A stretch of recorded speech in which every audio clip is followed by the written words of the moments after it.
This is a picture of me and my sister.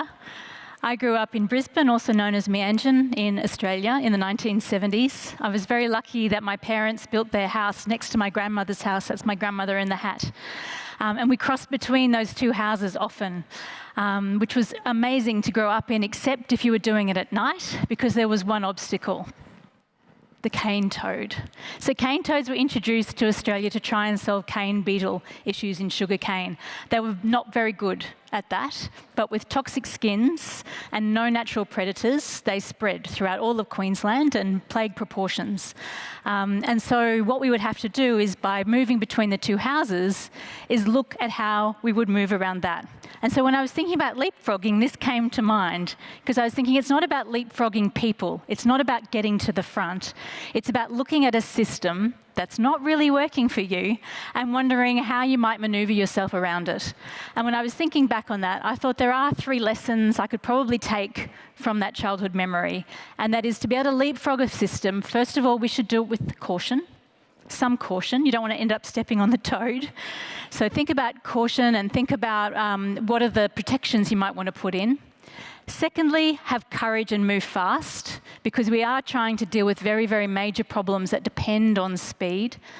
And lastly, do it with a compass. Do it with a direction in mind, whether that be the right way to do it or the moral way to do it, and make sure you can take people along with you.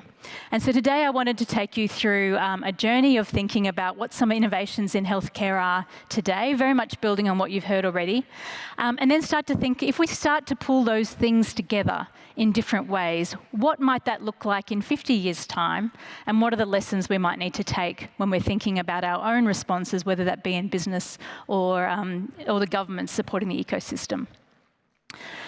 So I like to use this quote from the World Health Organization to understand what health is. So physical, mental, social well-being, and not merely the absence of disease or infirmity. But I would think we could probably improve that a little bit as well, to include things like being free of pain or distress. Or if we're going to leap into the future, what does the complete well-being look like? And when I was talking with some of the professors at my university, one of them said, I think health is the ability for us to learn, to change, to adapt, and to do that with joy. So that's the lens I'm bringing to healthcare today.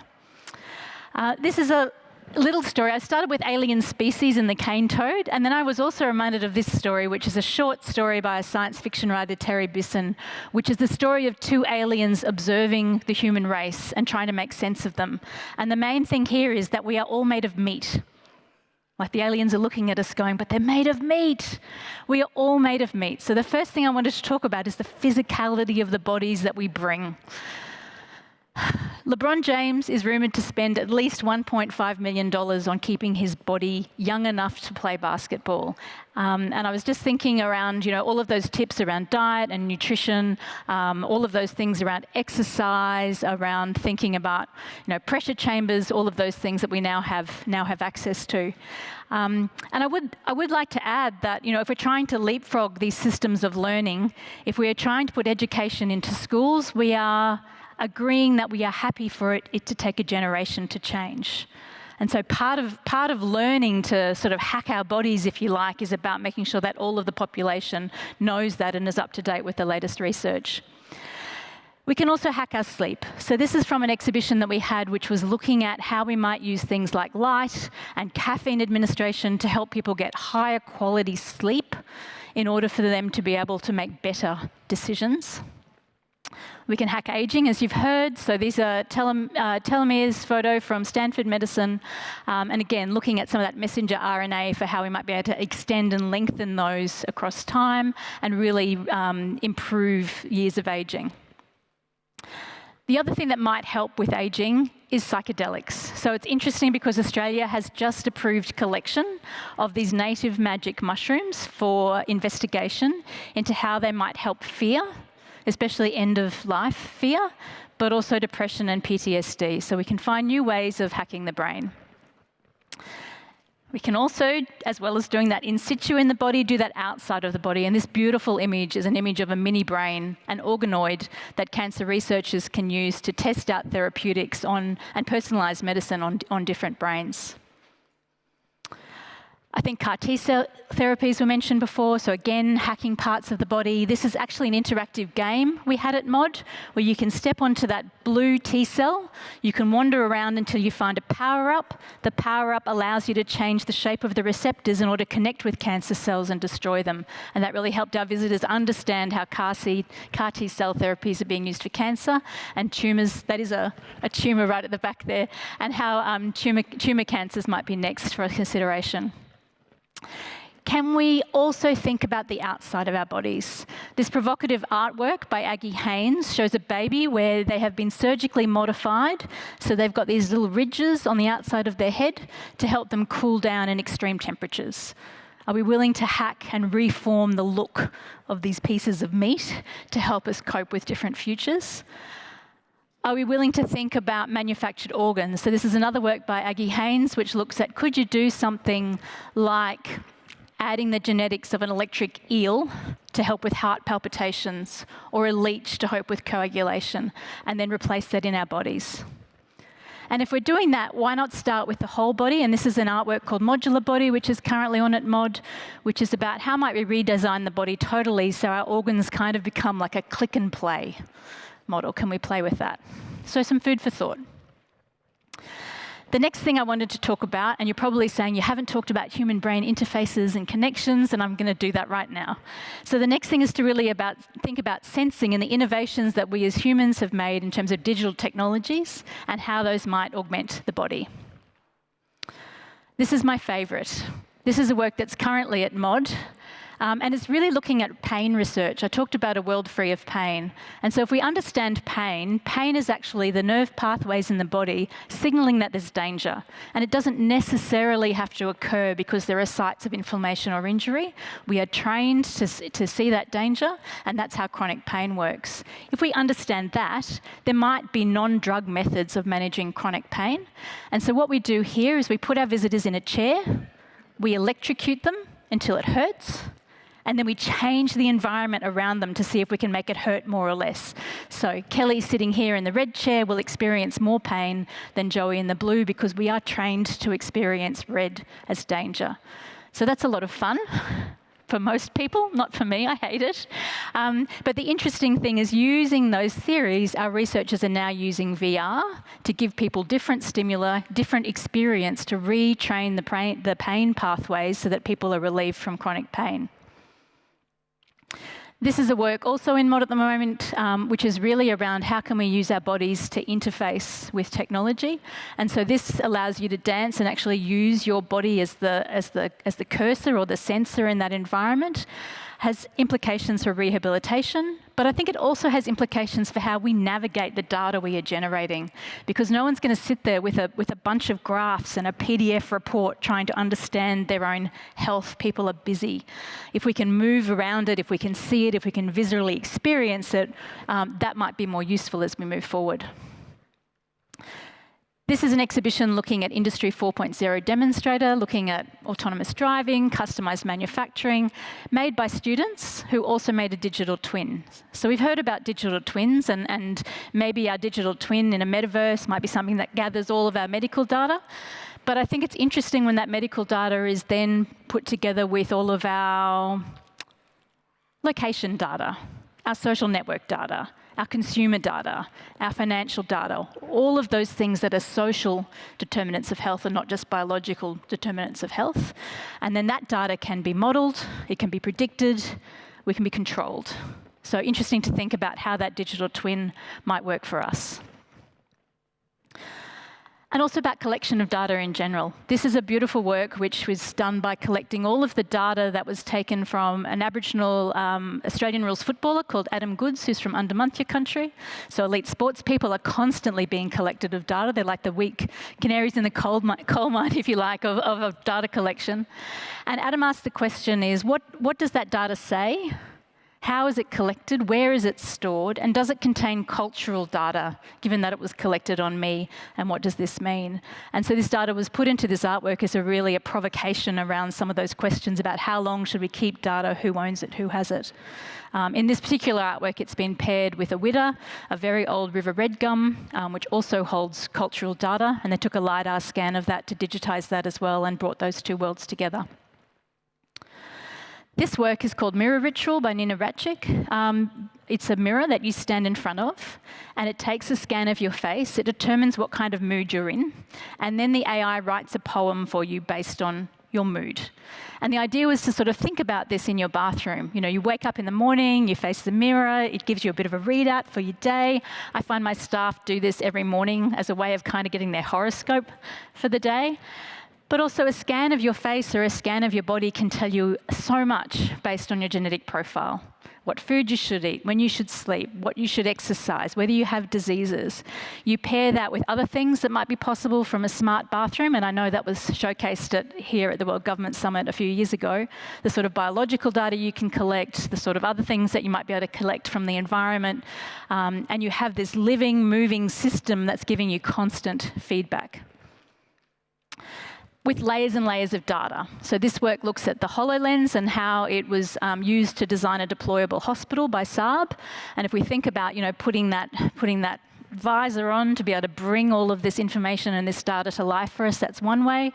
It's very doubtful we'll be using visors in 2070. And we're more likely to see that work that I showed you of Alex's, where we're interacting with the data around us. Or our own eyes. So bionic eyes have been, you know, in process for like 10 years.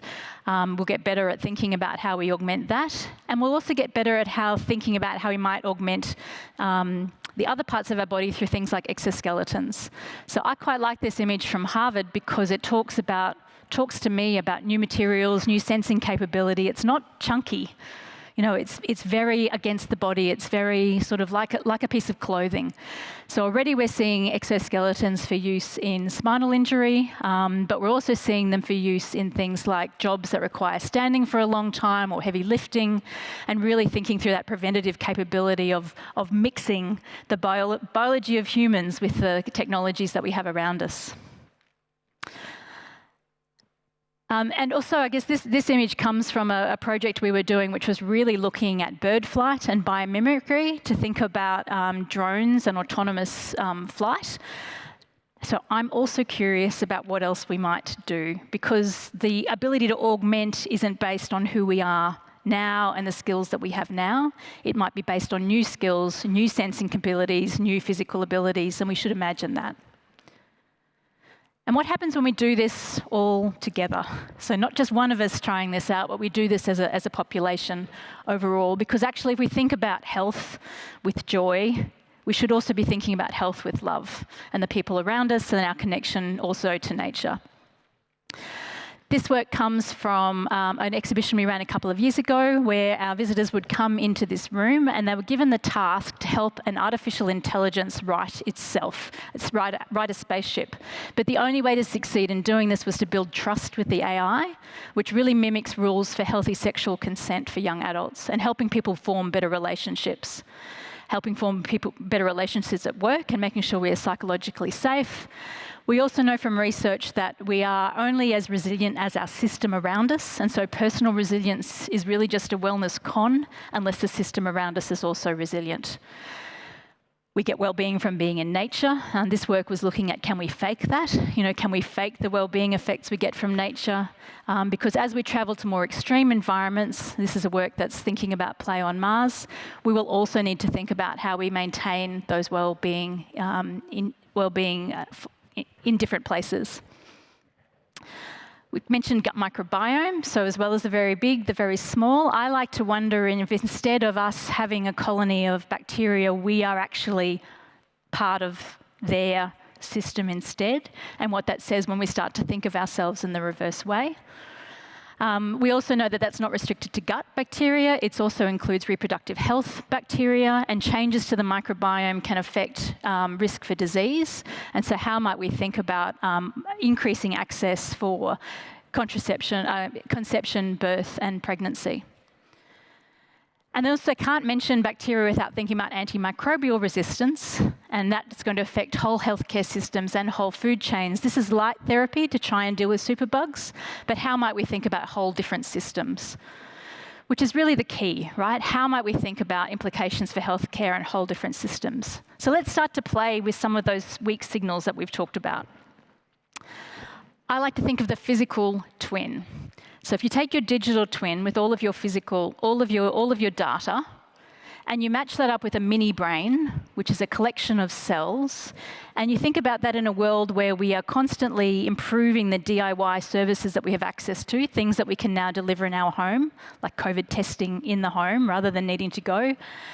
And we think about hyperlocal manufacturing capability. Would every person have a little physical twin of their cells sitting in their house or a library or a clinic that they could be using to test personalised medicine, therefore avoiding the need to be testing, cancer treatments or testing drugs on the whole body and being able to optimise that first?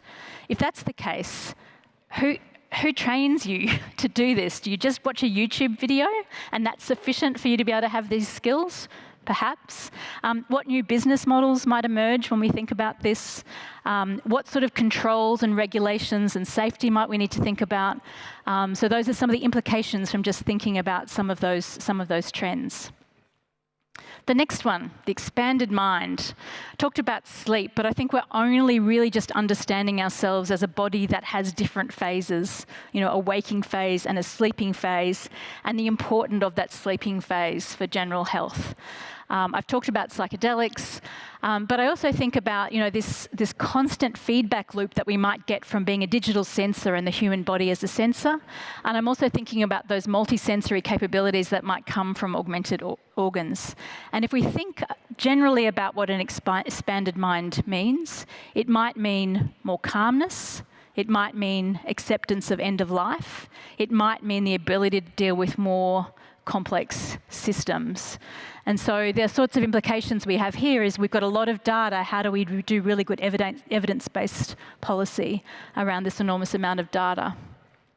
How might we think about the partnerships that we need to create in a system now, because health won't be around the health department. It's going to be about housing, it's going to be about education, it's going to be about culture. How do we start to make those connections? And the third example, which sort of goes back to the microbiome a little bit, is thinking ourselves as a collective. Every time we breathe out in this room, we are sharing DNA. We are sharing microbiome to some extent. We're a collection of bugs and other things. So if you think about yourself in your family environment, and we're thinking about all of these acknowledgements that are coming through the system of food and diet and exercise and microbiome and the way that we live together, maybe thinking about individual health in the future is not as effective of thinking ourselves as small family collectives. And so when I'm pregnant and I go in to have my child and my husband comes with me, we are now a cell that is undergoing healthcare. It's not necessarily just about the healthcare of the mother, but it's the healthcare of all three of us. How do we then design work around this pattern, which is quite new and radical? How do we design the provision of primary care when your GP clinic is not seeing you, but actually seeing 4 or 5 of you at once? If I was an alien looking at a planet of 10 billion people, having small collective cells probably makes more sense than 10 billion individuals receiving healthcare. So again, how do we think about the data and how do I share my data? There's a lovely work outside in the Future of Biology talking about transforming digital data into genetic data and storing it in trees. Could I be storing all of my healthcare in my children? I don't like to think about that actually, but it's a really interesting provocation. How do we design work, and actually does doing it in a different way provide real cost-effective benefits? Can we think about being more cost-effective? So I wanted to wrap up with the toad. Because a lot of the things that I've talked about are leapfrogging, right? It's imagining whole new ways of thinking, us as a colony of bacteria, or us as a bag of meat, trying to reimagine things so that we can leapfrog the current system into something new. And I read, when I was researching this, I read that celebrities are currently smoking toad skin because it does have a psychedelic effect. Those toxins are good for something, but they're also good for anti-inflammatories. They're also good for anti-cancer treatments, which is currently in the research at the moment. And I thought there's nothing better than thinking about replacing that system that wasn't working for me as a child with a system that gives hope around new treatments and new care and thinks about a whole new way of doing things. So just a final reminder that really the future of healthcare for us reminds us on having the courage to find our way forward and to move quickly to take up the opportunities and not wait a generation for change. appropriate caution so that we're doing the thing that is right, and then finally making sure that we are cognizant of our connections to each other and to the planet.